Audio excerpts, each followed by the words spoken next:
I felt like I'm more impressed with the Niners. I mean, the Ravens were 6 days removed from destroying the Rams. Not only destroying the Rams, but a Rams team we're about to talk about destroyed the Cardinals and had been playing really good defensively. So really well defensively leading into that game. I think the weather was a factor, but I think you do have to really come out of this crediting the 49ers defense. Like, they did as good a job of slowing down this offense as anybody. And honestly, you're looking at their offensive performance and you're saying, you know, they could have won this game if Jimmy Garoppolo had played better. How's our financial plan coming? Super! Chris, any advice? With Western and Southern, preparing for your financial future can be easier than you think. Favorite receiver? Huh? To get started, visit westernsouthern.com.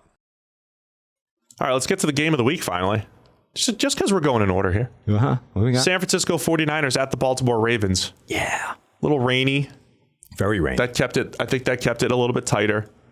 20-17. It was just a good back and forth battle in this one. But the Ravens, man, they know how to win, man. They can win in various ways. They can, both teams were trying to kind of take some time off the clock. Both run games had bouts of really good efficiency throughout the game. And then, the Ravens just found a way to make those just enough plays at the end. And it's nice when you have Justin Tucker that you can set up for a game while the rest of the league is struggling with kickers. Always. You've got Justin Tucker. Money. Just so dependable. Doesn't matter what the weather conditions are. Game-winning field goal. This is kind of interesting because, the weather definitely helped, right? It was rainy. It was ugly. It slowed things down.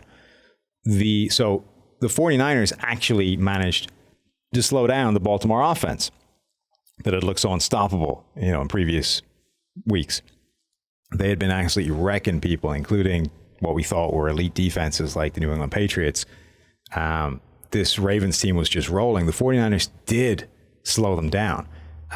They really limited the passing game in particular. They limited Lamar to basically wrecking them on the ground.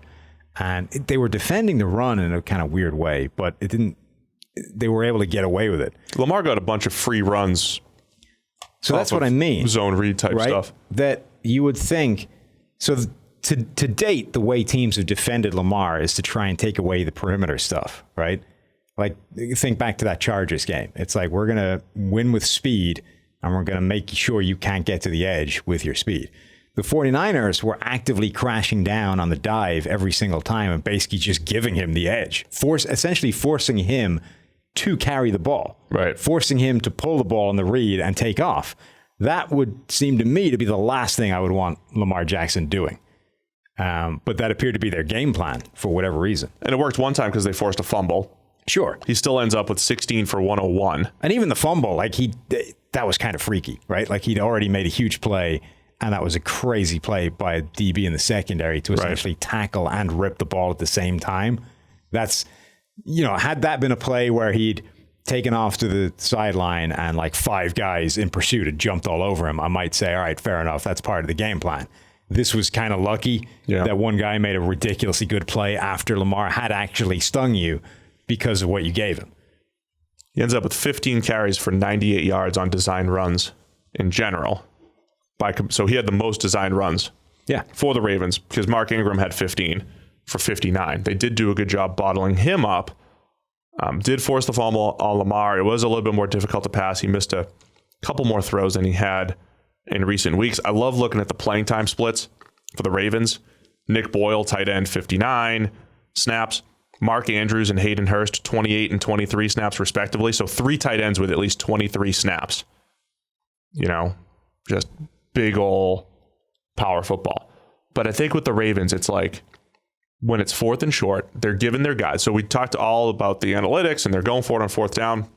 But then when they're going for it on 4th down, they're running power with Lamar Jackson behind multiple tight ends and extra offensive linemen. And it's literally playing 12 on 11. Like, you just can't cover every single gap. And all you need is one decent block and Lamar Jackson's going to pick it up. So I would say give the Ravens a ton of credit for going for it on 4th down, but they were like 13 of 7. What are they? 14 of 18 or something going for it on 4th down, 15 of 19 now, whatever it is. That was the Eagles in 2017. Like, they were not only going for it, more often than everyone else. They were getting it at such a ridiculous high percentage.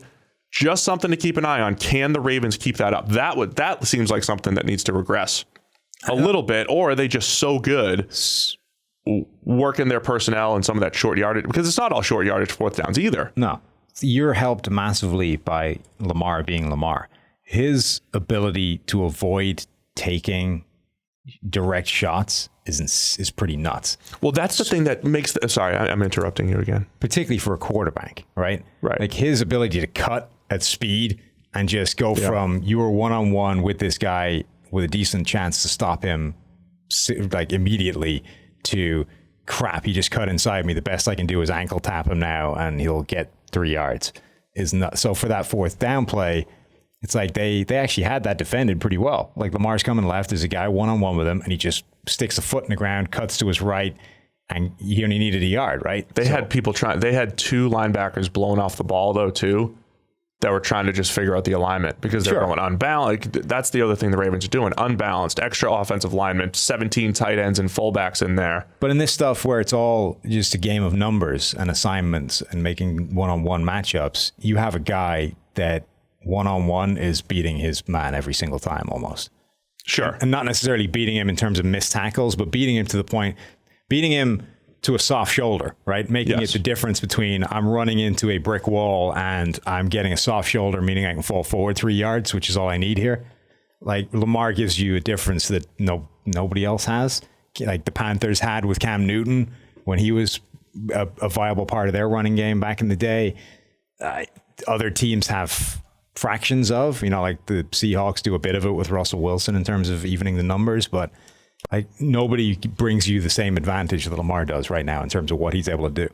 And I think when I was going to interrupt you a little bit before, the thing we said for him to survive, like Vic always got hurt. RG3 always got hurt. It is a skill to not take those straight on hits.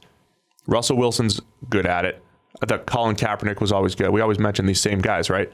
Lamar has been pretty good at it. His early preseason runs, though, I thought he was taking a ton of hits, right? The first couple of years in the league, when he was taking a few too many big hits. I think he's improved at keeping himself safe while still obviously being dynamic and efficient as a runner. I think he still takes a lot of hits, but his thing is he's so good, he's so dynamic as a runner that he avoids the biggest hits that would be problems.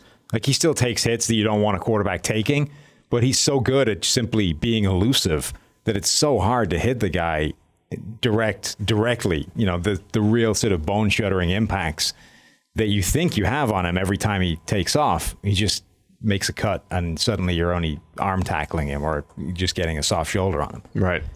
Well, impressive outing for them. It felt like a heavyweight battle. 2 of the best teams in the NFL going at it in rough conditions. I credit the 49ers, man. That's tough. Rain game, cross country, 1:00 start. I felt like I'm more impressed with the Niners. I mean, the Ravens were 6 days removed from destroying the Rams. Not only destroying the Rams, but a Rams team we're about to talk about destroyed the Cardinals and had been playing really good defensively. So really well defensively leading into that game. I think the weather was a factor, but I think you do have to really come out of this crediting the 49ers defense. Like they did as good a job of slowing down this offense as anybody. And honestly, you're looking at their offensive performance and you're saying, they could have won this game if Jimmy Garoppolo had played better. Yeah. And that, to be honest, not that they could have won the game, but that's kind of been the story of their season, is that this team is a good Jimmy Garoppolo away from being ridiculously good. Like that's really, despite the stats again, 15 of 21 for 165 and a touchdown. Right, but remember, like the first touchdown, Debo was into double coverage, was like a heave of hope. Was that third or fourth down? They kept going for it on sort of, fourth or third downs early in the game, and instead of just going to pick it up, they were like going for it all. Heave the ball into basically double coverage. Debo Samuel just goes up, mosses somebody. I think it was Marcus Peters, scores the first touchdown. Jimmy Garoppolo, I don't think played particularly well at all, and to be honest, that's kind of been the story of their season, that this team has been, a good Jimmy G away from being genuinely scary. As it is, they're still really good and they can win games, but I don't think he's played at his peak for most of the year. Like there's probably a couple of games in there. The Cardinals game, he was really good. But most of the rest of the time, he's just been all right. Yeah, lost a fumble on a sack too. That was part of the grade not being great. Jimmy G, yeah, he just cycles back and forth between, like, he looks like he's just quick at everything until he's not. You want to get rid of me and get back to more great PFF YouTube content? All you have to do is push that button right there and subscribe. Thanks for watching.